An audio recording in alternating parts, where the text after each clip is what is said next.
Welcome to the Modern Couples podcast, Love, Purpose, Growth. I am Marcella, relationship coach, founder of Modern Couples, and fitness and biohacking enthusiast. My TEDx talk and Modern Couples Summit has inspired thousands of people to invest into their relationship skills. Over the past years, I worked with entrepreneurs, ambitious leaders, power couples, and high performers to 10x their love. In this podcast, each episode brings you pioneering strategies and raw conversations to support you navigate the complexities of future fit relating. If you're ready to 10x your love life, let's connect. Because when your relationship thrives, your whole life expands. Links to my current offers are in the show notes. Now, listen up, not just with your ears, but with your heart. Let's dive into today's episode. Yes, let's take a breath together. Deep in through the nose and out through the mouth. Welcome, Victoria. Hello. Hello.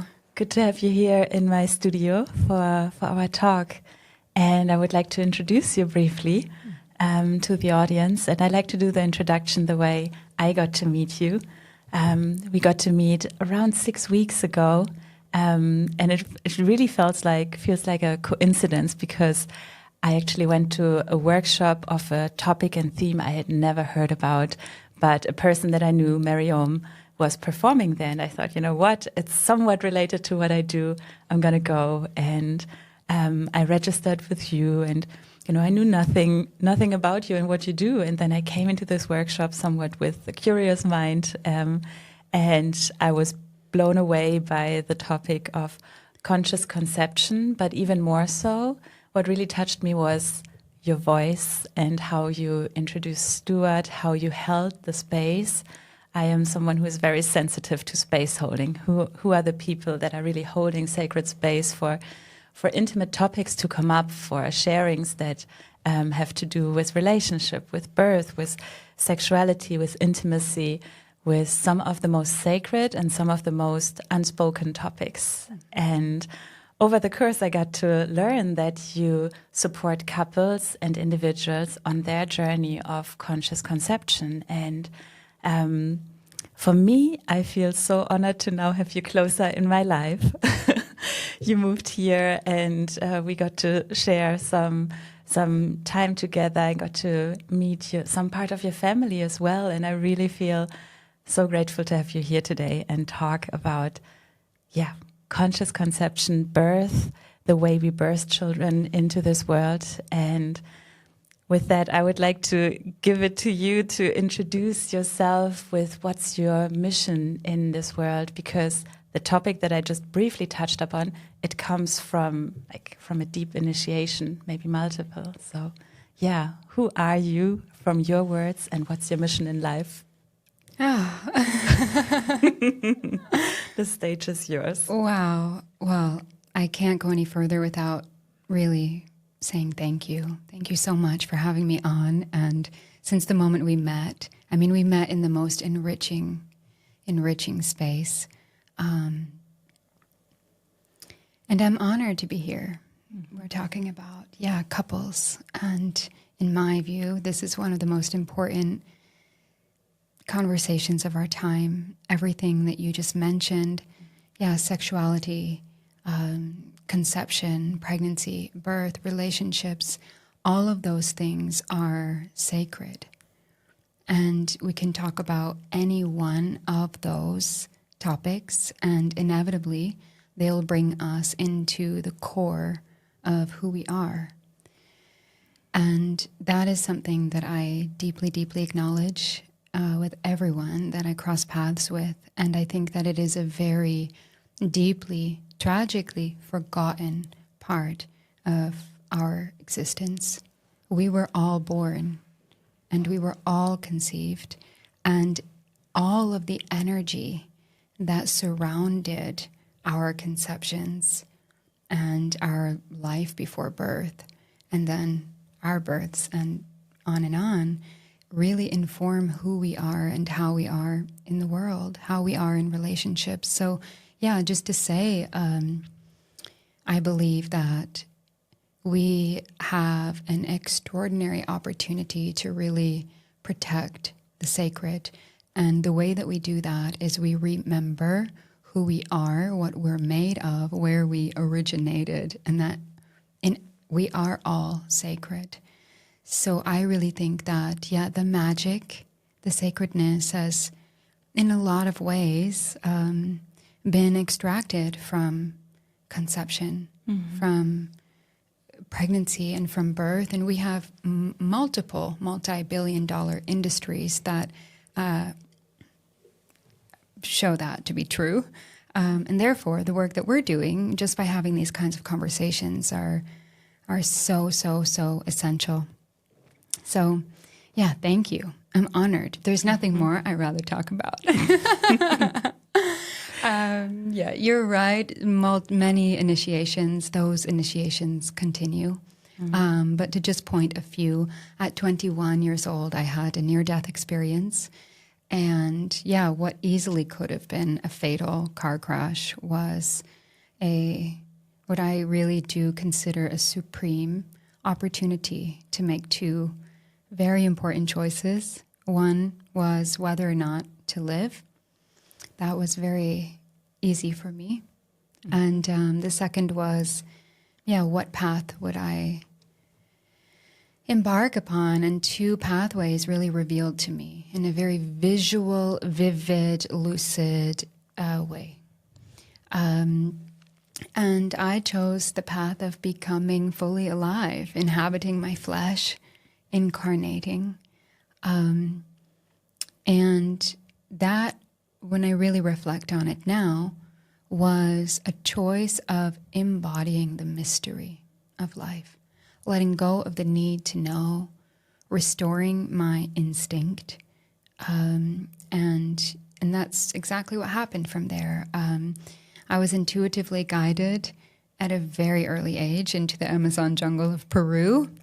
I could have not known what was waiting for me there. I can tell you right now that ayahuasca was not the drink of choice in college. I was the number one party animal, actually. I had no peers with me on that journey. We'll just say that. So that was really a self-directed, instinctual calling that I responded to after graduating from college. I really didn't know that I was going to discover what I would now consider to be a real hospital in the Amazon. I got to meet who I would now consider some of the original custodians of health, real doctors and pharmacists that have an unforgotten understanding of the origins of health and the origins of disease. Ayahuasca is a very tiny, tiny part of this very ancient healing tradition that spans thousands of years. It's just the only part that we hear about in the West. So over the course of many years, I spent extensive periods of time learning, working, and apprenticing. But during that time, I witnessed many, many, many, many, many other Westerners like myself go into this ancient indigenous healing tradition, and I picked up on a few things. One of the main things that I picked up on was that inevitably we are all re-experiencing our own births, whether we're aware of it or not, every day of our lives. And this is exaggerated when you sit with a medicine like particularly ayahuasca. And there's all kinds of reasons for that. I've given keynotes on that. I think I'm kind of pioneering a lot of theories in that sector. That could be a whole other conversation. But it's just to say that we produce high amounts of DMT at the time of our births and at the time of our deaths. And so through my lens, I would say that actually ayahuasca is inherent within us. And she just might be a manifestation of nature that embodies our life force, wisdom, fertility, kundalini, the ma energy. There's many names that it goes by, right? So there's something interesting, and then I'll kind of let you take it from here. But one of the things I really got to witness up front through my own experiential personal journeys there, but also witnessing over the years thousands of people inside and outside of that tradition go through transformative healing experiences, is that we have a cultural wound of separation. And our wound of separation is long before birth, now especially. In indigenous traditions, and I could just speak from my own experience, I would say that, yeah, when I talk to the women in the village where I was living and spending time in the Amazon, and I tell them what it is we're doing, how we're welcoming our people into their lives, they cannot understand why on earth we would do things like ever even consider separating a mother and a baby at or anywhere near birth, especially if the baby wasn't thriving. Mm-hmm. So that's just one little example of, yeah, we're separating our people from their source at the immediacy upon arrival. And now we are wondering, why are we out of relationship with ourselves, with each other, with Mother Earth, and with power, with all of it, you know? So yeah, this is it's an interesting conversation. I corrected myself at a particular keynote that I delivered a couple of years ago for the European Transpersonal Association, where I was talking about this, the incredible importance of healing our own births in preparation to sit with a powerful medicine like ayahuasca, and certainly how essential that is for us to integrate and incarnate the wisdom and the healing that is unlocked in such a ceremony. In order for that wisdom that a medicine like Aya unlocks in us to really organize inside of our systems correctly, you know, and to not be misused or to not amplify the ego and things like this. So it's something I speak of a lot. But in that keynote, I actually corrected myself and said, like, actually, our wound of separation begins long before birth. I see it all the time in my profession because I love and support women and couples through the journey of pregnancy and often leading up to pregnancy, so preconception, which we'll get into. And yeah, we have women outsourcing their power, their innate knowing, their wisdom to external authorities to somehow find out what is best for them and their body and their baby, rather than being self-resourced and having their instinct intact to really be supported in making direct contact with their body and their baby to gather accurate information about their well-being. Mm.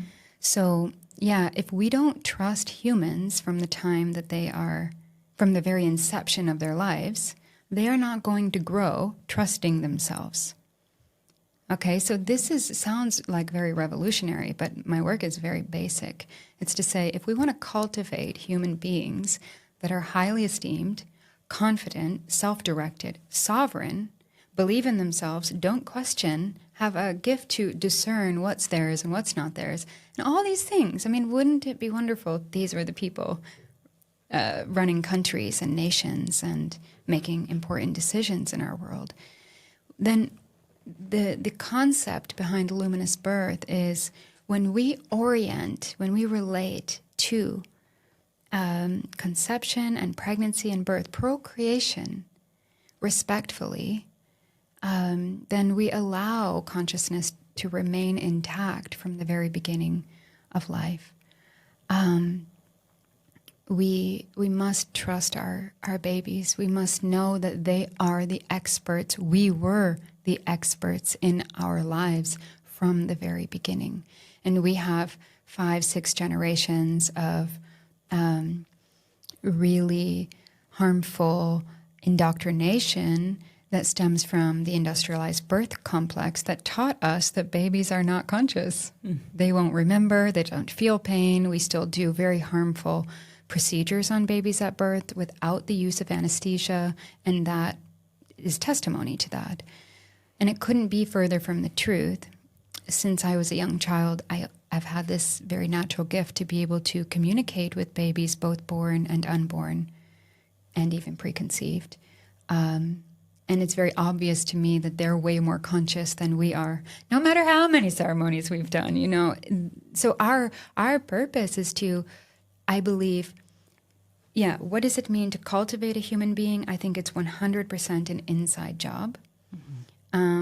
I think we're stepping out of this old paradigm of raising kids, parenting. This, you know, I think that's a cultural thing. And if you look outside of our culture, they have more respect for their children, and they have more trust in their children than we do. And so, I think that cultivating the human being is really an inside job, and by restoring our own original blueprint, we can talk about that when it comes to preconception and conception. We have this amazing opportunity to maximize the potential of humanity. We have this incredible opportunity to actually midwife the genius into the world. Things like everything I mentioned: confidence, esteem, capacity to communicate, process information, all these things, they're not developmental. These are innate. Forgetting, low self-esteem, all these things, these are developmental. These are developmental. But the genius of the human being is innate.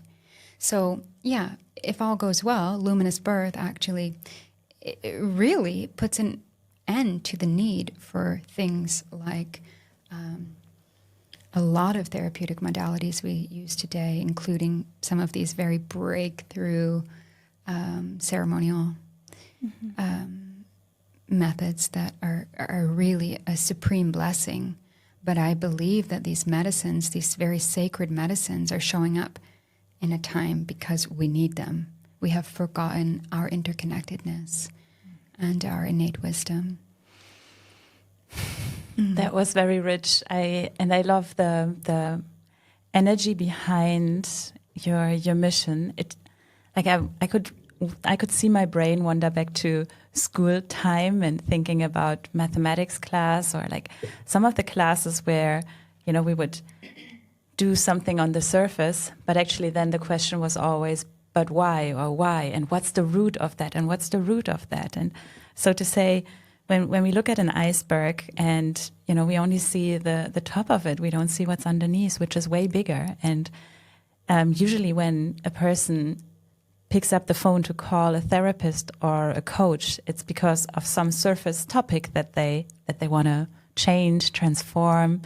But actually, if you go to the root, like to the very root of who you are and why things appear as they appear in your life, I feel like it's so obvious to go back to, you know, the conception and even seeing the energies and frequencies beforehand. But it's like, it's too simple to see. And so we stay on top, like on the surface level.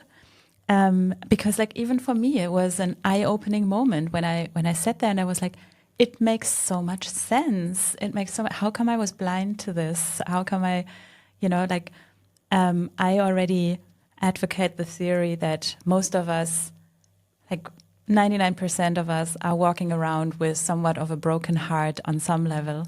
And that is what guides our patterns in our day-to-day life, because we on our individual level are not equipped.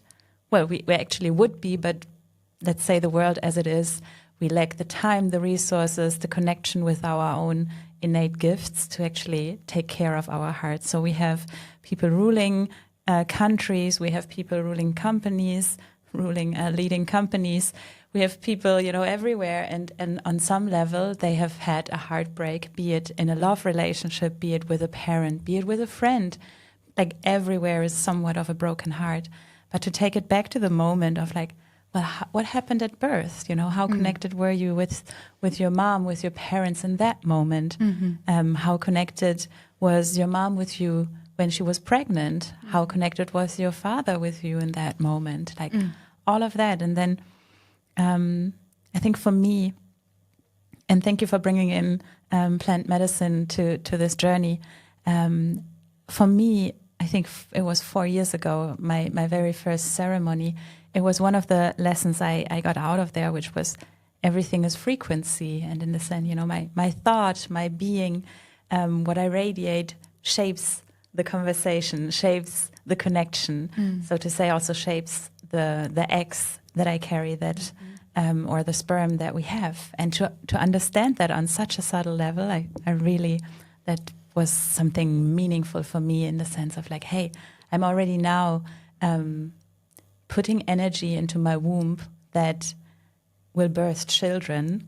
And therefore, you know, it's important for me to connect with my womb and make sure the frequency is what I want to see in the future. Because very often we lack this. Well, I feel we are somewhat the generation that is called to be in the now, but also understand that what we do now will build the future, and not just how to navigate the crisis on what we see right now as the crisis, but really as in what you described. Like, I need to make the choice to actually create a different line for my daughters and sons to come right now, not when they are there. Like, every moment is the perfect moment, but I can start now already for what I want to see in the future. And when we look at healing generational trauma, we are very often just looking into the path and how can I not be like my dad, like my mom, but to actually go from there, like, what do I want instead? It feels so empowering and so important. So, yeah. I'm curious if there's a person who does not yet speak with plant medicine or feels a little bit insecure around that. Is there a path to experience a similar connection or without ayahuasca? A short interruption to tell you the exciting news of the launch of our new signature program, Love 10X. Ooh, I cannot wait to share more about it. It's designed for ambitious individuals, high performers, entrepreneurs, leaders, purpose-driven singles who want to rewire their brain to 10x their love. You have mastered your business, your career, you are into personal development. But when it comes to love and relating, it just still feels like a risky investment where you don't know how to protect your energy. However, deep down, you feel it's time to find your life partner. It's time for that crack your heart wide open love. So, if you are ready for a conscious, deeply fulfilling approach to love, if you want to upgrade your relationship life, check the show notes and join Love 10X. Is there a path to connect with my birth story without ayahuasca? Right. Yeah. No, that's a really beautiful question, and I'm so glad that you asked. That's the work that I do, and in a lot of ways, I think that the pathway of revisiting your own birth, pre-birth, conception, and preconception experiences can be a lot more powerful. And it's not to say one or the other is better or less than or anything, but it can be more powerful than sitting with a medicine like ayahuasca. If we consider that ayahuasca is here to help us restore our interconnected nature, it's here to help us to restore our oneness, our sense of connectedness and belonging and oneness with all of life, with all of nature. The reality is that had we all have been welcomed into our lives from the time of preconception the way we all needed to be and innately deserved to be, softly, lovingly, respectfully, if our births were the celebration of love that nature intended our births to be, then we wouldn't likely be spending all the time, money, and energy of our lives, like our generation is, trying to remember who we are and why we came. I've worked with a lot of people who have done extensive personal development and work on themselves, who are really invested in their own ongoing growth, learning, healing. And the work that helps them to integrate all of that is the work of revisiting their own birth. So we overcomplicate that. As soon as someone says, oh, revisit my own birth, well, I don't remember my birth. That's the number one thing that comes up, right? Mm-hmm. Perhaps those stories were never told to you, or you only know what was told to you. Perhaps your parents aren't still living in their bodies and you can't even have those conversations with your parents. So I specialize in pre and perinatal memory. And so my skill set and my training through pre and perinatal psychology and all the apprenticeships that I've done with some of my elders. Before all of that came, I didn't mention, but I do have some of my own birth and pre-birth memories intact. My mother was very supportive in helping me to integrate some of my in utero things as I grew older as a child. So I have that, which was a huge, which deeply informed probably my trajectory now. But yeah, it's important to know that memory is not what we remember. It's more accurately what we don't remember. Remembering is a cognitive function, mm-hmm. right? So you're using your prefrontal cortex to remember what you had for dinner yesterday. Or you're using your thinking brain, your more rapid brainwave states to remember. This is a thinking thing. And we also tend to associate what we remember with what we can put words to. If I can't tell you, then there's no way I can remember. But right out of the gate, I would say these memories are coming from a pre-verbal time. So our prenatal memories, our memories from before birth, they're almost never expressed with words. They're expressed in behaviors. I would say that our memory is largely the way in which we are experiencing the world. And more than that, the way in which we are interpreting our experiences. So I heard someone say one time that all parenting happens in utero. After that, it's over. It moved me when I heard that, and it should move us, because for all these years we've treated pregnancy like it's somehow just a waiting period, right? And we forget that we're the actual architects of a human being. We were set up in the womb, and our digestive system, our circulatory system, our endocrine system, our everything, our nervous system, and what informed that development? It was all the energy that surrounded us. It was the thoughts and the beliefs that were held predominantly by our parents that informed our development. I can break that down but into some more scientific terms, but I think that we can all agree that we have these amazing neurochemical messengers and hormones that, pass through the placental fetal membrane, and ultimately that is the information that informs development. It isn't what we once thought. It's not like, once your ear auricular part of your anatomy is developed, then you start hearing. No, consciousness is more broad than that. It's like we're multi-sensory beings. We're taking in everything. So, coming back down to memory and how do we get in contact with the memories? I guide it through the way I was taught to guide it in a safe way, through a meditative way. So we go through, it's a multiple part journey where I implement techniques to get folks out of the thinking brain. And I'm really echoing over and over, whatever you do, don't try to remember. Let go of all of that.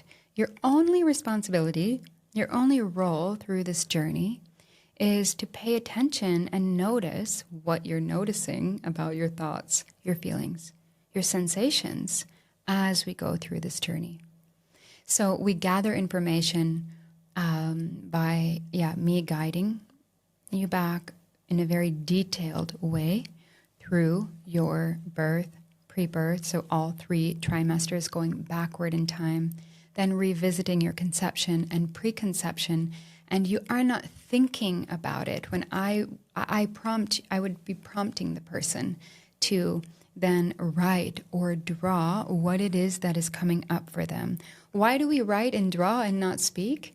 Because writing and drawing is using a totally different brainwave state. It's using a more alpha brainwave state, which is slower.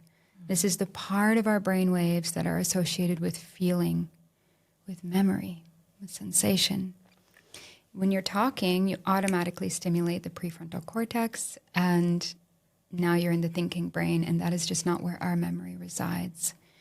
So this is a very gentle, grounded experience. It's very different than, say, Stanislav Grof's work, who developed holotropic breath work. There's all kinds of techniques that have been developed over the years similar to that. Not that there's anything wrong with that, but I think that as a culture, we need a lot more support to do exactly what you said, which is, you said it without saying it, which is to write a new story. So as we unlock our imprints are the beliefs that we developed based on our environment and what we were exposed to, especially the feelings and the needs of our mothers while we were growing. And here's where it gets interesting. Our imprints inform our beliefs. Our beliefs inform our values. And our values inform our decision-making. So in preparation for birth, especially, I would say, healing your own birth is the most important part of birth preparation that's almost always overlooked. The rewriting is the most important part. So we gather information about what happened or what didn't happen, not for the purpose of marinating in that, but for the purpose of becoming aware of how is this story continuing. We're all telling our stories. Every day of our lives, we are retelling our stories. Now, this work gives us this amazing opportunity to become a real author of the story. Mm-hmm. So when we illuminate the imprints, we restore the original blueprint. And the blueprint is what I would be, that's our wholeness, that's our true essence. And I would be really interested in speaking with you about that, because that brings us into procreation, love making, our design, our original design. Yeah. I have one question that, as you were describing, like all the factors that shape the frequency around conception and around my consciousness. From your point of view, this could be very personal, but I'm curious, what role does astrology play in that?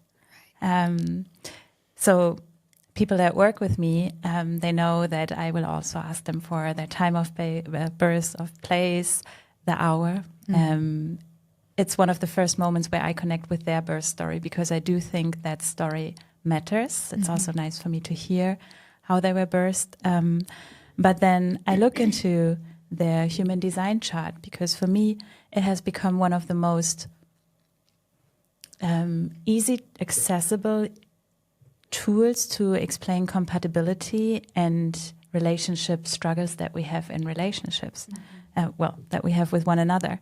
And the idea is that at the moment of birth, how the planets were, how the constellation of the planets were at that time impacts every cell of the child. There's something called neutrinos flow, where we say this is like the tiniest particles that absorb energy from a planet and also, bring it to the child. And that is where gifts, talents, challenges, shadows, all of that can find their root. And then we go 3 months before and say, 3 months before birth, how were the planets there?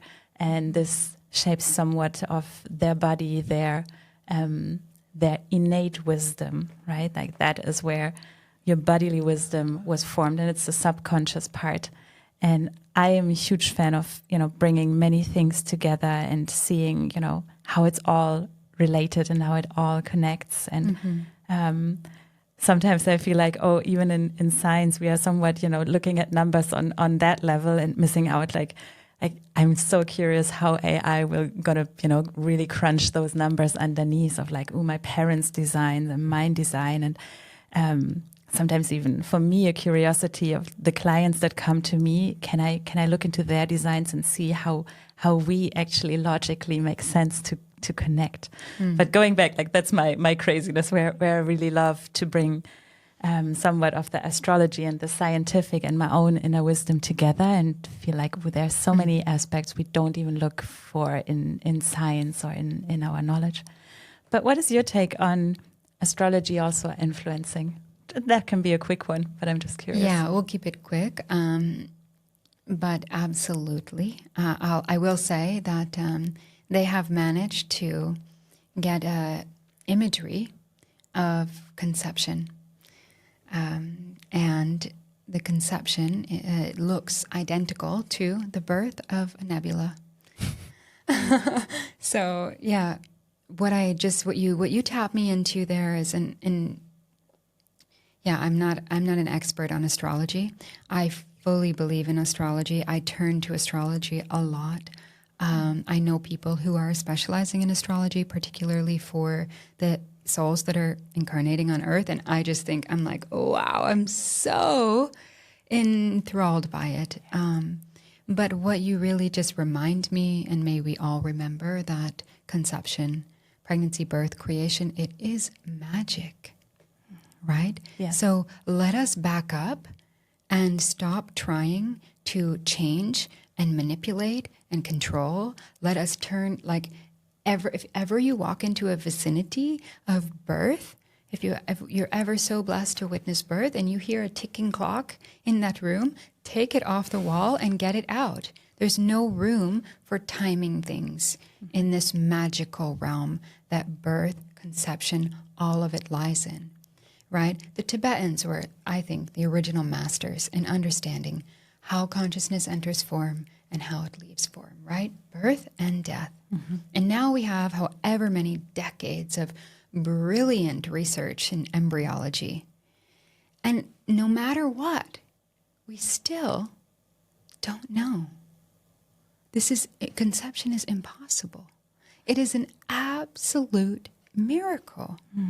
Anything else enters the uterus the way a fertilized ovum does, and it will be fought out like a foreign agent.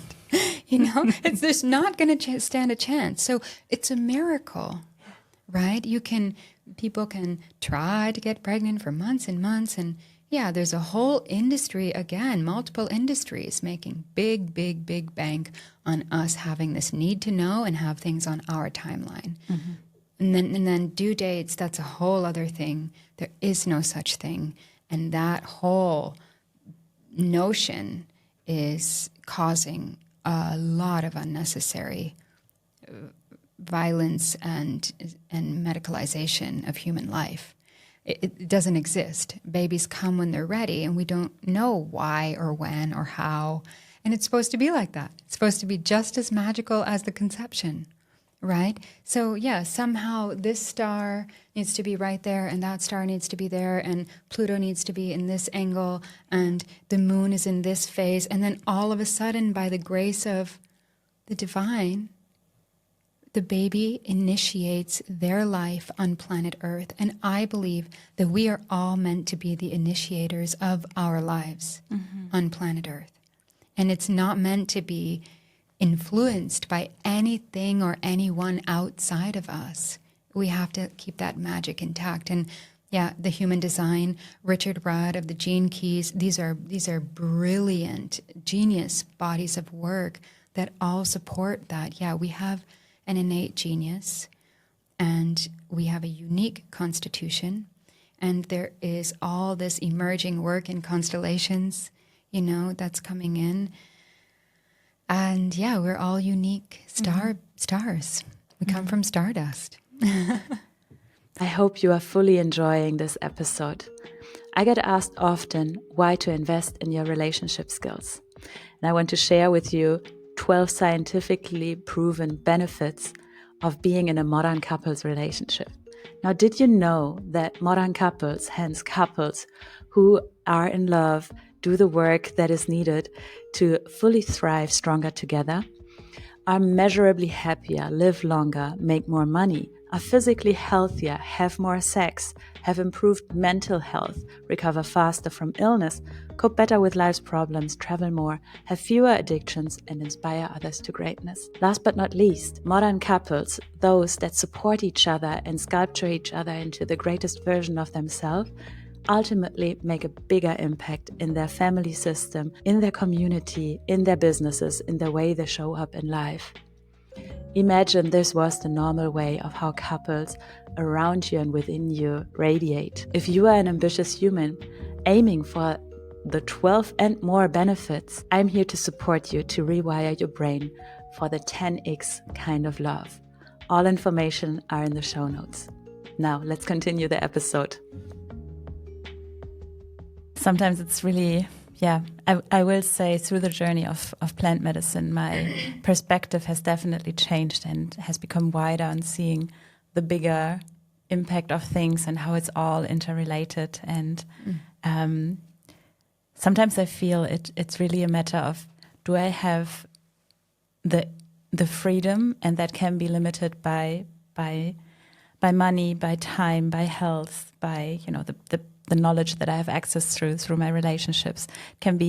There can be lack of freedom. If I don't have that, I might not be able to hear these information and to actually sit down and feel what really resonates. But if I open up to the idea that the way our society is formed is really very much human-made, it's like the best of the answers that we have at this time and place, the idea of like, how can we make sure that people safely, without dying, navigate this? And then there's people maybe with good intentions saying we have a due date, we have a schedule system, we have to make sure the hospitals are running, therefore they need to plan certain things. And like you might have, like sometimes when you go into a hospital with the tiniest thing, and really open up to seeing that it's more centered around how can we move people through with initially a good intention, right? They really want to help. They're also somewhat, caught in the system.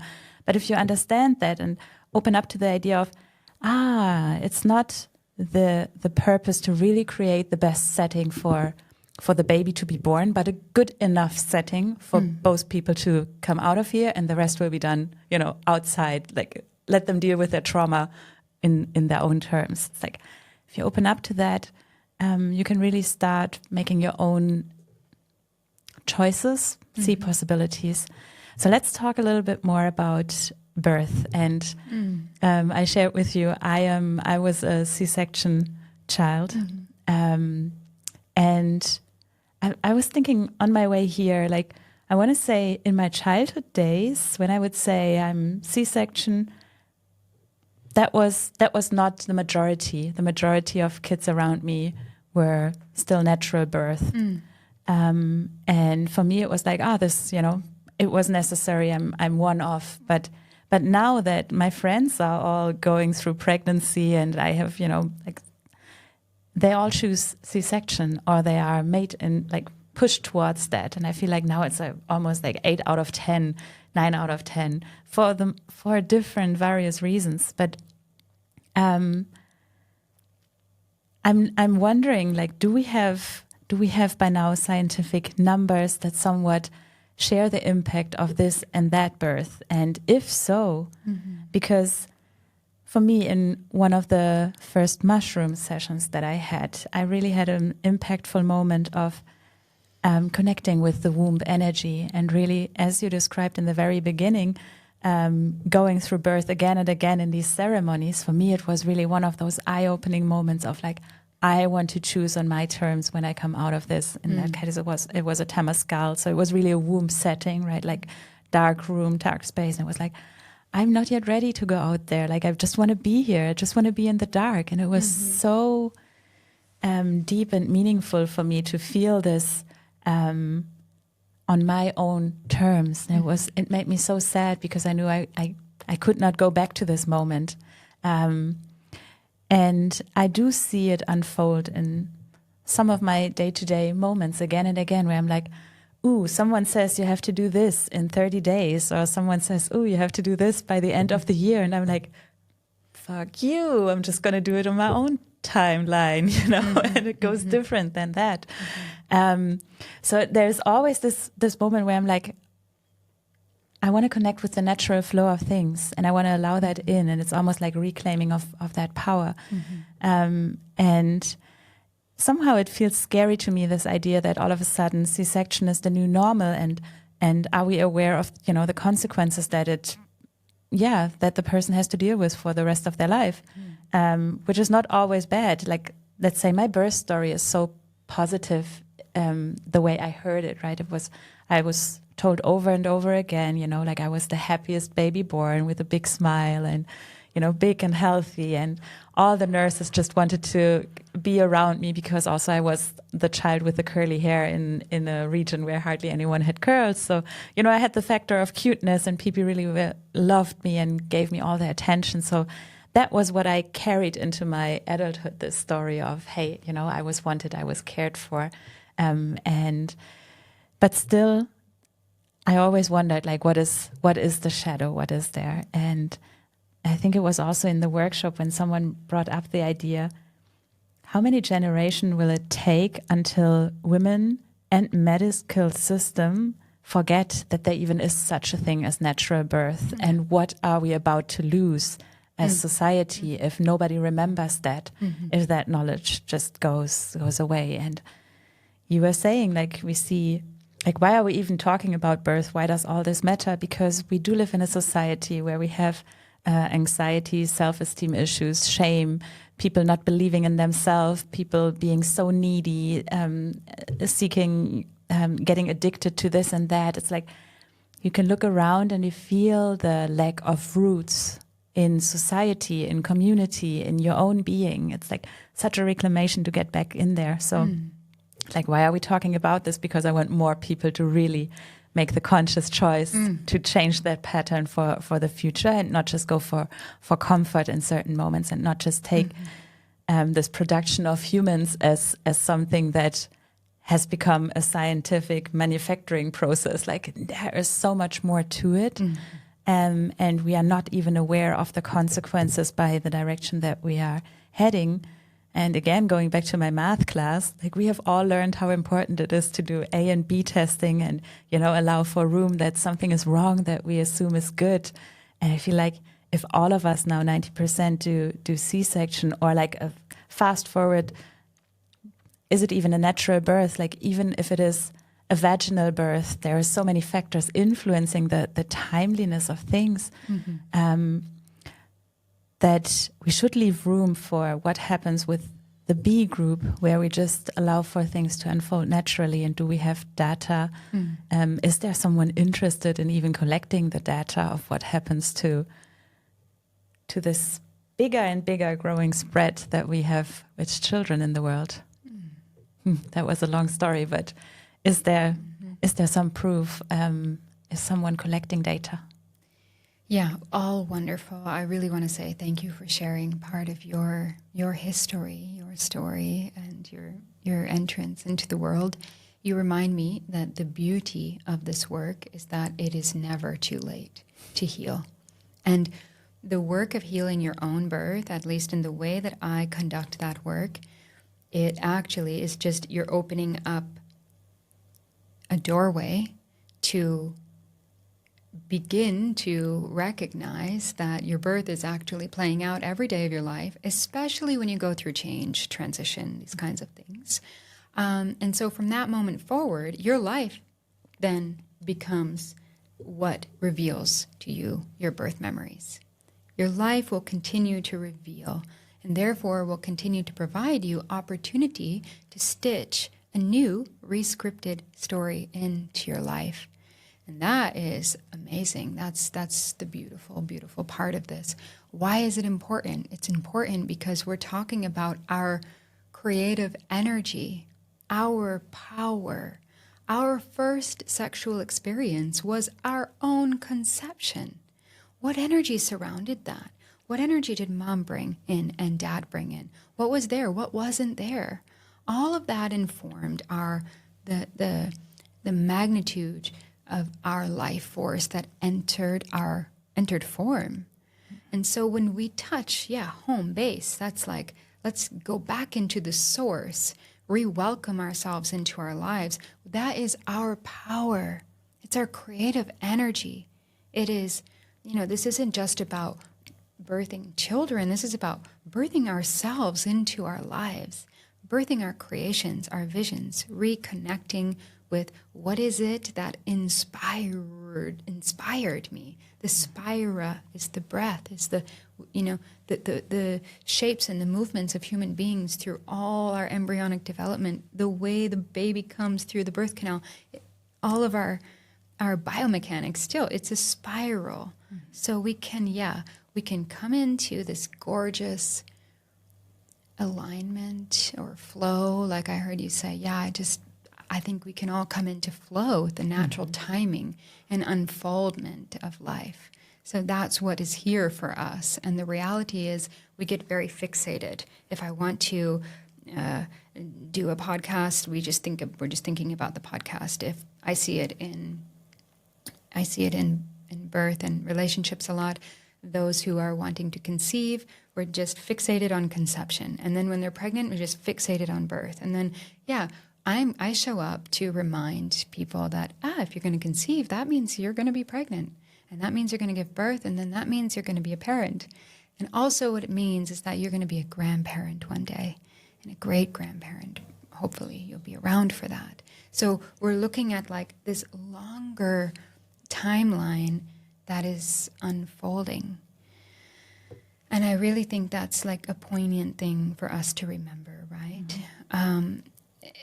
Our births inform the way we live, but they also inform the way we die. We are meeting that birth portal at the end of our lives. For me, when I was getting born, the doctor who delivered me popped the sack of water. I was being born on call. Mm-hmm. I was one of the, you can say, 80,000 babies that are born on call. And it's a precious way to be born. And oftentimes the waters are prematurely ruptured to initiate labor or speed up labor.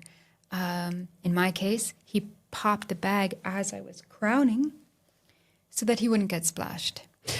Okay? Oh. So this is something that shows up in my life, personally and professionally. To this day, I can tell you, I'm really good at initiating projects. I can see exactly the way I can feel and instinctually navigate my life so well. But just before when I'm just about to complete something, it is then that everything in my whole being believes I need someone or something to help me with this part. I can't do it.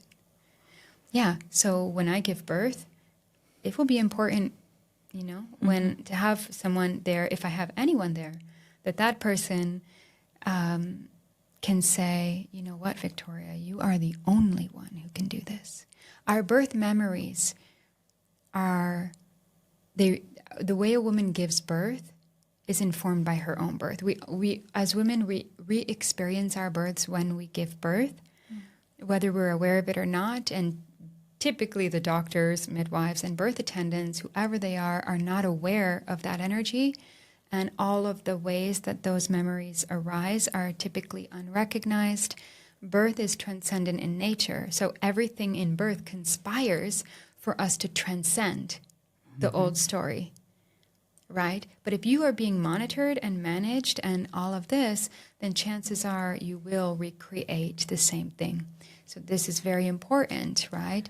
you can re-imprint this. A lot of people think if you're born via cesarean, then you must give birth that way. That couldn't be further from the truth. Hallelujah. But yeah, there are lots of statistics. There's a lot of scientific research being done. APA, the Association of Pre- and Perinatal Psychology and Health, is a field of scientific study that sits on about 4+ generations of scientific research on birth and pre-birth, pregnancy. All of it should be included in all med school and certainly any level of psychological training, but it is not. It cannot be compared to conventional psychology. It is its own field that is in service to the consciousness and the sentience of life. There's also a lot of research published through different avenues that talk about the lifelong implications of interventions such as cesareans. They're not hard to find. It's just, scientific research is so tailored that you have to find the right, research. A lot of people, you made a very good point about cesarean. In United States and Canada and these very developed countries where we have multi-billion-dollar thriving industries of birth, the statistics of cesarean sections are really very high. If babies were only being born via cesarean, then the rates of cesareans would probably be less than 1%, or less than half, maybe, of a percentile. In some hospitals in the U.S., in a lot of hospitals, they're over 60%, and some are at 100%. This is a very big issue. A lot of women are scheduling cesareans for the sake of convenience and also aesthetics. This is a very real thing. They aren't really, or they've been made to believe that somehow their body is not capable of birthing their child. And that is a very poor set of beliefs to bring in if you're going to be now a mother and a parent. Somehow I'm inadequate or I am broken and I don't have what it takes to do this. That's a whole thing that we could speak of. But what I would like to just focus on, for the sake of probably the time that we have and how we are in this conversation right now, is that most women are not told that a cesarean section is major abdominal surgery. That takes weeks, and I will say, from what I've seen through supporting a lot of women heal their birth experiences, it takes years to recover from. Women are not told that they will not be able to hold their baby after birth in this most critical, not just one golden hour, in those critical primal periods of the development, those moments and hours and then days and months inform your lifelong relationship with your child. You having the smells, the sweat, the tears, the eye contact, being on skin is not only necessary for the baby, for the regulation and the reinforcement of their psychoneuroimmunoendocrine development, it is likewise just as important for the mother. So her postpartum time in Ayurveda, the most ancient medical system that we have, they say the 40 days post-birth inform minimal the next 40 years of your physical, mental, emotional health. So, they're not told, that they're going to be so drugged at the time of their births that their babies are going to be overdosed. And all the, we have studies coming out showing what that means for addiction later in life. They're not told that they may or may not feel sexual pleasure again, because that incision is going horizontally, cutting through the lifeline. Our kundalini, our sexual energy, our life force is traveling up and down So there's all of these things that we're not told, and guaranteed if women were told this, they would reconsider. And more than that, if they were told that their natural hormones of birth were, when they're undisrupted, that this, and supported, that this results in a birth that is quite peaceful, quite pain-free, actually. The hormones that are associated with giving birth are the exact same hormones that are associated with lovemaking and orgasm. There's, way higher amounts of oxytocin produced in birth than during orgasm. It's the queen hormone. It's responsible for the orgasm. It's responsible for our felt sense of safety and connection. And that hormone, as well as the other beta endorphins that are associated when that hormone stays intact, are the highest, most powerful painkillers on the planet. So if women really knew how birth works, how to protect the physiological conditions that are needed to keep birth actually safe, and how birth physiology is actually this gorgeous symphony of hormonal, neurochemical, it's a symphony of all these physiological processes that literally coalesce for the purpose of falling in love. It is a journey of heart opening. In Taoist reflexology, they know the cervix, that's the gorgeous portal that dilates, cervical dilation, it is the portal to the heart. All the neurovascular points of the cervix correspond to the heart. So if the cervix is opening, the heart must open. She must feel safe. She must be adored and revered and believed in. And then birth happens. And all of those hormones, the same hormones that conceived the child, ideally, right? We're talking ideal. Those hormones of love, when babies are carried into their lives on that wave of just love, connection, safety, intimacy, then, that's how we birth humans who have a maximum capacity to love, right? Heart-opened human beings. It's when I listen to you, it's one of those moments. Sometimes when I listen to you, I feel like, how come we are reading all these books on other things? Or sometimes I even feel, so I would say I am invested in some crypto, but sometimes I have moments when I really feel such an annoyance how much energy and time goes into following the financial markets, and how many men are just, deeply into crypto finances and tech and software, and have no eye for the other world. But, for me, it's sometimes I need to have one foot in this world, and, make sure I understand where we go with technology and all of that.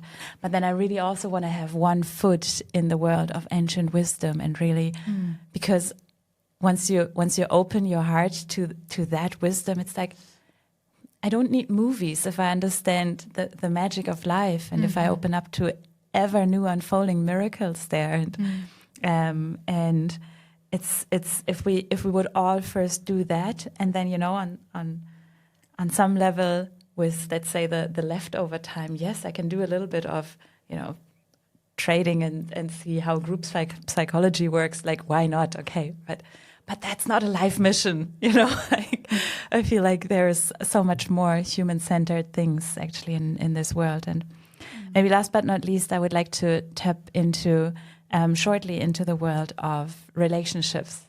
So what role plays the partner? I also want to bring him in here, but plays the relationship and the quality of the relationship to the birth of a child, because I believe that most of us invest more into our career skills or financial markets than into our relationship skills, where I would say conscious conception, understanding the energies, pre and what is after? Pre and Peri.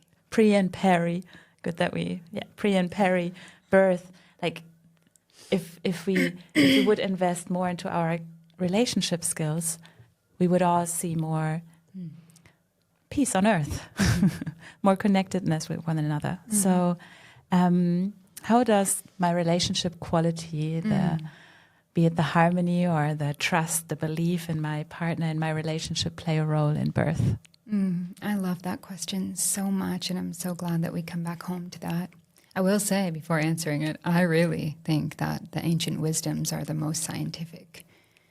I really do think that. And yeah, the beings that are coming onto the planet right now, they are our future innovators. Like, they probably are going to innovate whole new realms of science and innovation and ways of financial literacy. And yes, I mean, need all that. You know, this is just, we don't even know yet.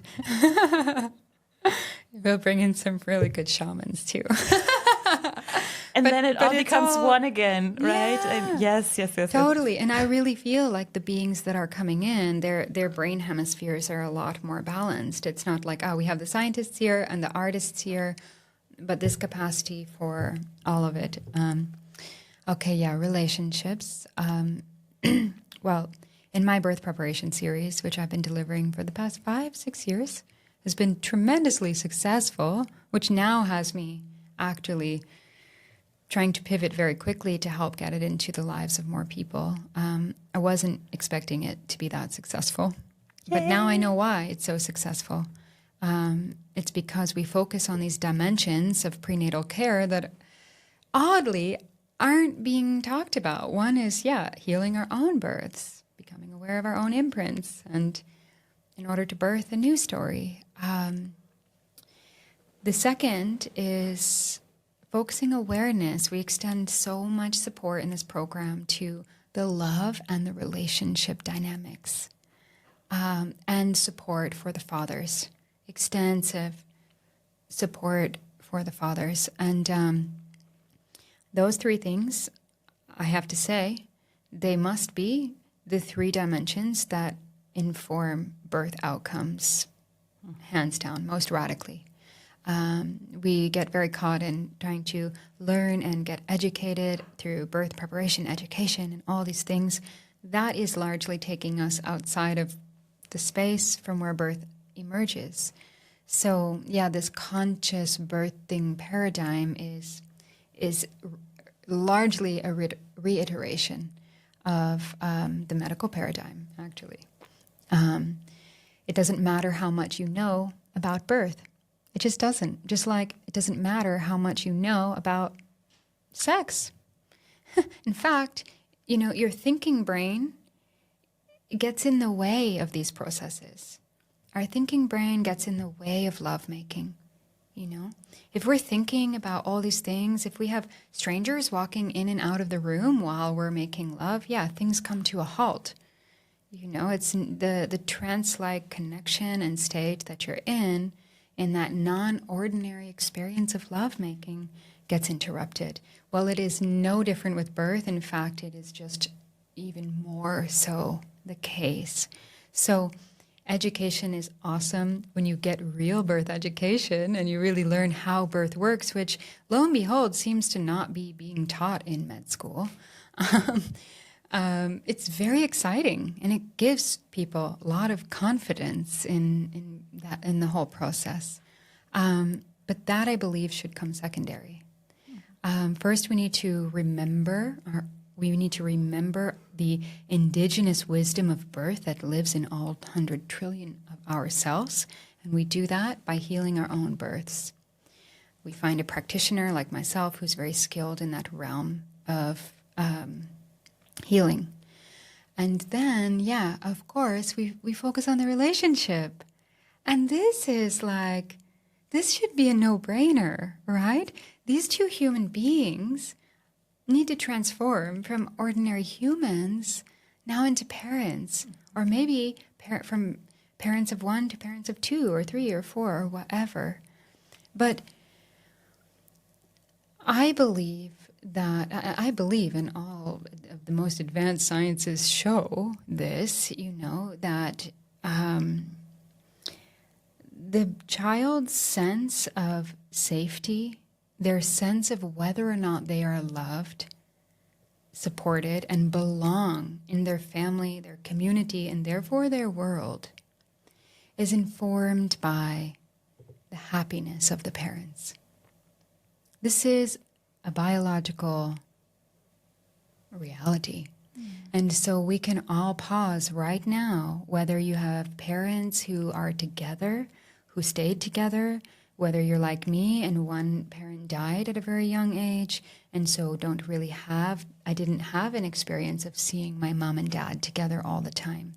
Still, when I close my eyes, I can instantly connect to the feeling of how it would have felt to see my parents being on the same page, loving each other.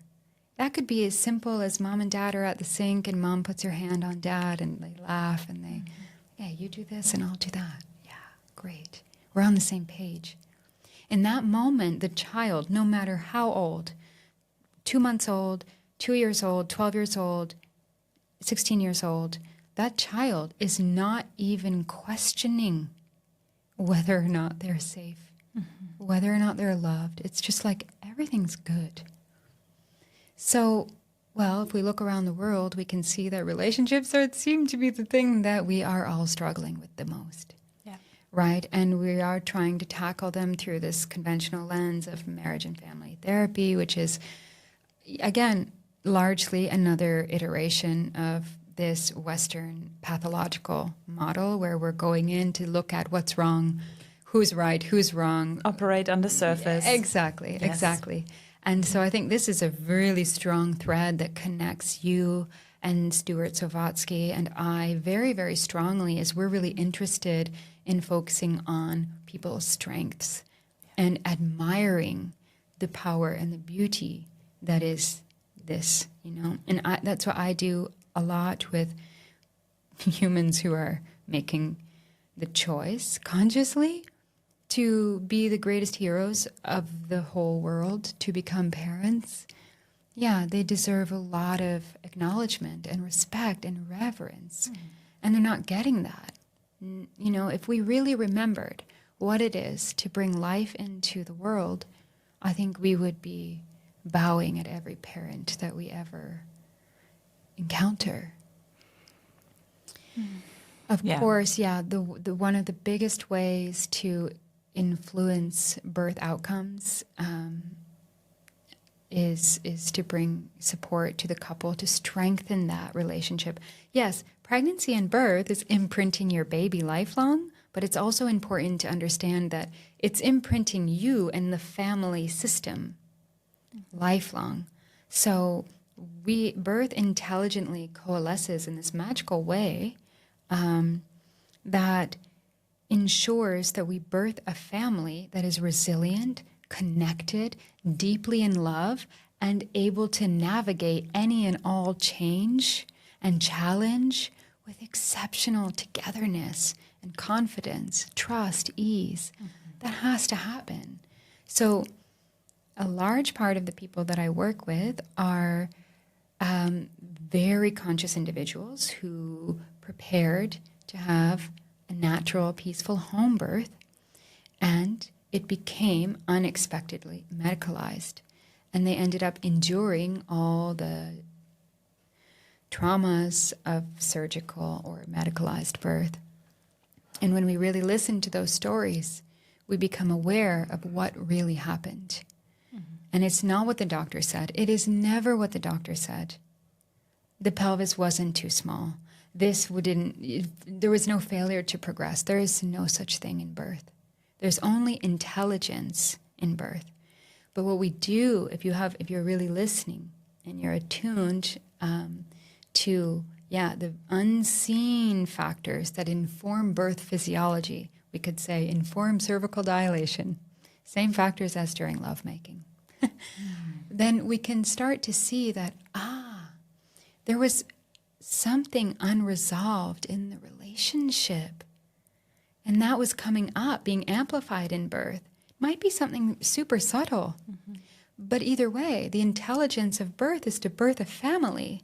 And that little nugget may be just a critical thing for these two to overcome in order to be the parents that they need to be for this family. So it's all intelligent. Now, well, we have to come to an end, but I have to ask that question in this moment. Maybe you can make it very short. But so if I am prepared for home birth and then I notice something, pelvic is not doctor diagnosed this and that, and I know, okay, this could be because of a relationship issue. Like maybe I have you by my side and you have figured out very often it has to do with like an unsaid apology or whatever, like something, right? Can we still do that in the here and now and see the magic unfold? Absolutely. Oh, yeah. The original unlicensed midwives, original real midwives, they knew those kinds of things. And they would bring the partner closer and it would be like, hey, like, what could there be? Like, they knew to not even speak about any kind of problem that they saw, even if it was like shoulder dystocia, that is could be life-threatening. They would never speak about these things. They knew how to amplify the oxytocin in the room. They knew how to facilitate, to dispel the fear and the tension that keeps baby's shoulders up like this, let birth then happen. A whole new level of orchestrating. Totally, they're skilled. The melody of birth. We need real skills in the realm of birth. Yeah. We need to stop talking when we're witnessing birth, and we need to witness. And for anyone listening to this conversation, if you're a woman and you're going to birth a baby, at least if you're going to have someone with you,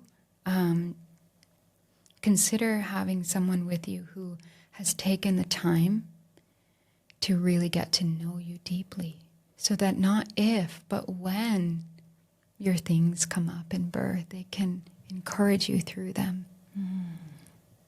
And not be like creating this scenario whereby you're then being rescued and delivered from your own victory. You know this. You're a marathoner. Oh, you wouldn't have the same victory at the end had a car drives up and says, "Here, I'll take you."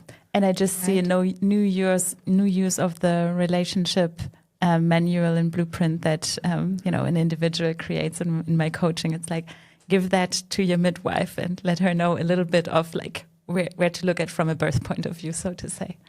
But Victoria, thank you so much. This is a conversation that can go on and on and on, because we are talking about birth, which is ever unfolding. And I would like to give you the stage also to share, if people want to connect with you, how can they connect with you? How can people work with you? Yeah, well, the easiest way is by visiting www.luminousbirth.earth, or maybe the first easiest way is through Instagram, where everybody is, and it's at Luminous Birth. Wonderful. Wonderful. All right. Thank you so much for this conversation. Thank you so much. Thank you for listening to today's episode. You have built success in every other area of your life, but if love still feels like the missing piece, it's time to change that. Love 10X is for high achievers who are ready to create a relationship that matches their ambition, depth, and vision for life. Love 10X gives you the tools, mindset shifts, and strategies to attract and build a relationship that actually works without losing yourself in the process. If that resonates, check the show notes and join Love 10X today. Your future partner is out there. Let's make sure you're ready for them.